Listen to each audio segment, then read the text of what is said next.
ये सवाल आपने हमने भी करना चाहिए और इस पे हमने विचार करना चाहिए। लेकिन एक स्थिर सरकार इस राज्य में लाने के लिए, इस देश में लाने के लिए आज इंडिया अलायंस गठबंधन के माध्यम से महिलाओं को आश्वासित किया जा रहा है महिला सुरक्षा के बारे में। हम हमारे बच्चों की सुरक्षा चाहते हैं। करीबन 35 साल जो है एक ही पार्टी का जब उम्मीदवार चुनकर आता है, विधायक बनता है, और जब जिस परिसर में हम रहते हैं अगर उस परिसर का विकास नहीं हो रहा है, आज जिस परिसर में हमारी ये चौक सभा हो रही है, यहाँ पे रेलवे कटिंग का विषय है, यहाँ पे रोड कटिंग का विषय है, नाला कटिंग में बाधित होने वाले घर है, ऐसे काफी मुश्किलों का हम सामना कर रहे हैं। हिंदुस्तान की आवाज में आप सभी का स्वागत है। मैं हूं आपका दोस्त मोहम्मद मुकीम शेख। आइए देखते हैं आज के मुख्य समाचार। महाविकास आघाड़ी के सभी घटक पर उपस्थित कांग्रेस, शिवसेना, राष्ट्रवादी कांग्रेस पार्टी, शरद चंद्र पवार पक्ष के सभी प्रमुख नेते और यहाँ पे आप सभी लोग बड़ी तादाद में हम यहाँ पर एकत्रित हुए हैं। विशेष रूप से इस परिसर में हमारे हैदर भाई है और यहाँ के हमारे शाखा प्रमुख है, हमारे वार्ड अध्यक्ष है, कांग्रेस के ब्लॉक अध्यक्ष है। आप सभी ने मिलकर यहाँ पे मोर्चा बांधा है और मैं समझती हूँ कि आज की जरूरत जो है वो है सेक्युलर विचारधारा। हम सभी लोग विविध जाति धर्म के हैं और सालों सालों से हम इस परिसर में हम रह रहे हैं। इस मुंबई शहर ने हमको घर दिया, इस मुंबई शहर ने हमको नौकरी दी, व्यवसाय दिया, हमारे बच्चों को एजुकेशन दिया। करीबन 4 या 5वीं पीढ़ी हम इस मुंबई शहर में रह रहे हैं और सब कुछ अच्छी तरह से जब चल रहा था तो कहीं ना कहीं अपने को लगने लगा कि कहीं ना कहीं हमारे जीवन में एक संघर्ष का माहौल बन रहा है। ये कौन तय करना चाहता है कि हम इस मुंबई शहर में रहे ना रहे? ये अधिकार हमने किसको दिया जो तय कर रहे हैं कि आप मुंबई शहर में नहीं रहेंगे, आपको मुंबई के बाहर जाना पड़ेगा। इस मुंबई शहर की जमीन ये लोग चाहते हैं, लेकिन इस मुंबई शहर में रहने वाले मुंबईकर इस शहर में रह पाए कि नहीं रह पाए, इस तरह की परिस्थिति आज निर्माण करने का काम इस महायुति सरकार ने किया है।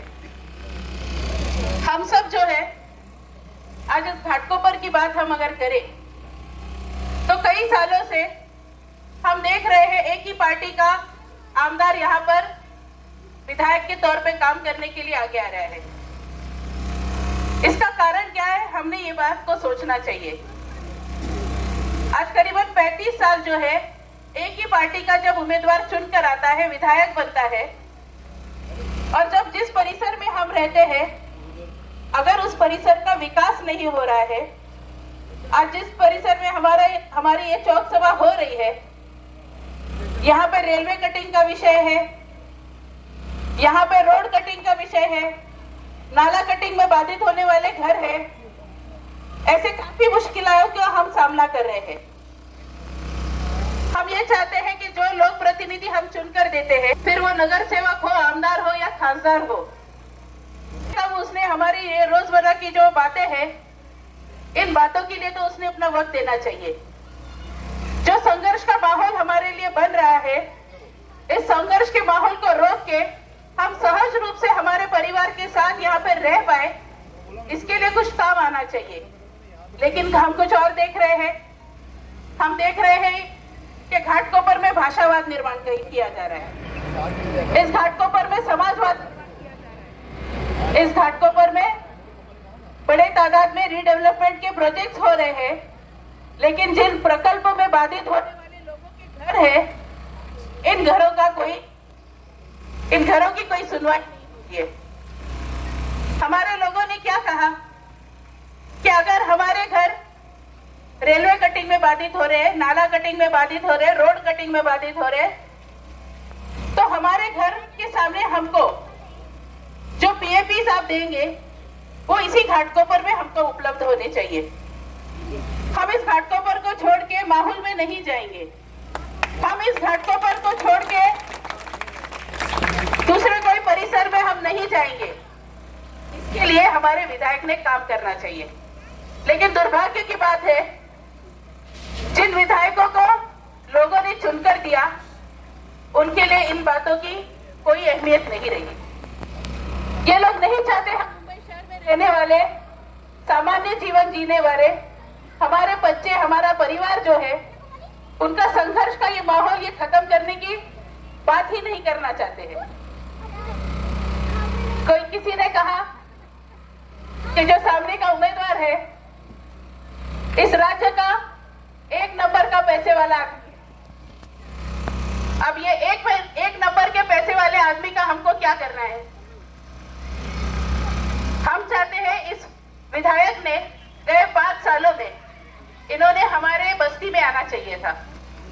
जो परिस्थिति में जो नाला बाधित के लोग हैं, बारिश के समय में जिन कठिनाइयों का सामना हम कर रहे हैं, हमारे बच्चे, हमारे बूढ़े, जो बुजुर्ग हैं, वो घर में पानी 2-2, 3-3 फुट होने के कारण हमारे सामान यहाँ पे खराब हो जाते हैं, हमारा आर्थिक नुकसान हो जाता है। कोई तो आकर हमारी सुनवाई करे। ये लोग आते हैं, अब तो ऐसा है कि हम सुन रहे हैं सामान्य लोगों से कि जहां भी जाते हैं बोलते हैं तुम्हारे मंडल का कितना कार्यक्रम साल भर में होता है, तो लोग बोलते हैं हमारे 4 कार्यक्रम होते। तो ये बोलते हैं 5 साल का 4 कार्यक्रम जो साल भर का है उसका जो खर्चा है हमारे से ले जाओ। यानी पैसे से काम करने वाले लोग आज आपको हमको खरीदने भी आने वाले हैं। आपको तय करना पड़ेगा कि जिस बस्ती में हम रहते हैं, सालों साल हम विविध समाज के लोग जो है एकत्रित रह रहे हैं, ऐसे संघर्ष के माहौल में हमको पैसे से खरीदने क्यों कोई आना चाहता है?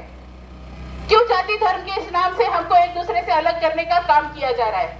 हमको ऐसी शक्ति को रोकना पड़ेगा। ये अदृश्य शक्ति जो है, जो इस मुंबई शहर को खत्म करना चाहती है, इस अदृश्य शक्ति को रोकने के लिए आज आप सब पर और हम पर ये जिम्मेदारी आई है। इस मंच पर उपस्थित सभी मेरे भाई, मेरे बहने, हम अलग अलग पार्टी के हैं, अलग अलग विचारधारा के लोग हैं, लेकिन इस देश के हित में, इस राज्य के हित में, और जिस शहर ने हमको घर दिया, नौकरी दी, शिक्षण दिया, इस शहर को बचाने के लिए आज हम सब एकत्रित हुए हैं, एक विचारधारा को लेकर चल रहे हैं। हम कोई भी हालत में इस महायुति सरकार को, इस राज्य से हदपार करेंगे। इस बात को लेकर आपको हमको आगे चलना पड़ेगा।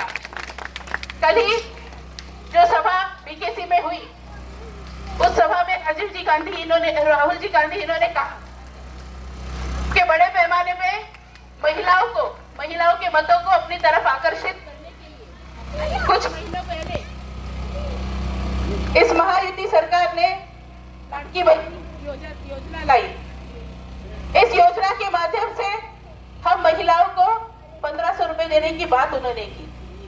आप सभी जानते हैं आज इतनी बड़ी मुश्किलें हमारे सामने है, खर्चे के लिए पैसा नहीं, ऐसी भी परिस्थिति कई घरों में होती है, और जो खर्चा है उसको पूरा करने के लिए हमारे बच्चों का शिक्षण हो या हमारी जरूरतें हो, आज उसमें भी हमको कटौती करने पड़ रही है। आज इन्होंने इस 1500 को अपने सामने रखने का काम किया है। लोकसभा के इलेक्शन के पहले क्यों इनको लाड़की बहन नजर नहीं आए, ये सवाल हमने भी करना चाहिए और इस पे हमने विचार करना चाहिए। लेकिन एक स्थिर सरकार इस राज्य में लाने के लिए, इस देश में लाने के लिए आज इंडिया अलायंस गठबंधन के माध्यम से महिलाओं को आश्वासित किया जा रहा है महिला सुरक्षा के बारे में। हम हमारे बच्चों की सुरक्षा चाहते हैं, हम हमारी महिलाओं की सुरक्षा चाहते हैं। आज जिस परिस्थिति में इस शहर में, इस राज्य में जो घटना घट रही है, इस सत्ताधारी पक्ष के जो आमदार है पुलिस स्टेशन में अपने विरोधकों को पुलिस के सामने गोली मारने के काम करते हैं। सत्ताधारी पक्ष के आमदार मंत्री जो है वो खुलेआम सार्वजनिक जगह पे पुलिस वालों को कहते हैं घर में घुस के मार डालेंगे। किसने दिया ये अधिकार? सत्ता पे होने के इस बात को लेकर किस तरह से ये लोग आज समाज में काम कर रहे हैं, ये आपने हमने सोचना चाहिए। और इसलिए मैं आप सबसे विनती करती हूँ, आज महाविकास आघाड़ी के माध्यम से एक बहुत बड़ी जिम्मेदारी हम सब पर आई है। इस जिम्मेदारी को पूरा करने के लिए हम आपके साथ चाहते हैं, आपके साथ हम काम करना चाहते हैं। आपके हर विषयों को हम हमारे विषय समझकर उस विषय में काम करना चाहते हैं। हमारे भाई यहाँ पर है जो कई सालों से, कई महीनों से यहाँ पे काफी आपके कामों पे वो काम कर रहे हैं। उन सारी मुश्किलों को दूर करने के लिए वो प्रयास कर रहे हैं। हम सभी एकत्रित होकर इस सभी बातों को, जो उलझी हुई बातें हैं, उनको सुलझाने के लिए हम एकत्रित होंगे, ऐसा मैं आपसे निवेदन करती हूँ। आने वाले 20 तारीख को तुतारी बजाने वाला आदमी इस निशानी के सामने बटन दबा के आप महाविकास आघाड़ी यानी एक सेक्युलर विचारधारा को इस राज्य में चुनकर लाएंगी, इस घाटकोपर विभाग में चुनकर लाएंगे, ऐसा करती हूँ, आपसे विनती करती हूँ। जय हिंद, जय महाराष्ट्र, जय भीम। राखी ताई आगे बढ़ो, हम तुम्हारे साथ हैं। राखी ताई आगे बढ़ो, हम तुम्हारे साथ हैं। धन्यवाद राखी ताई। आपने कहा था कि यहाँ पे आपने यहाँ लेके कितने लोगों ने अपने विधायक को देखा है? आप लोगों ने, यहाँ के रहने वाले किसी ने विधायक को देखा है? किसी ने? रैली करवाया ना। हाँ, शिवसेना के 7 लोग थे। शिवसेना गरीबों की पार्टी है, इसलिए उन्होंने यहाँ पे रैली लेके आए थे और उसके बाद शायद ही किसी ने इस विधायक को देखा होगा। मैं आपसे वादा करता हूँ कि अगर आप लोगों ने अपनी दुआएं देकर राखी ताई को जिताया तो हर महीने राखी ताई आपकी विभाग में आएंगी। हाथ उठाकर आप वादा कीजिए, आप लोग राखी ताई के साथ हैं। राखी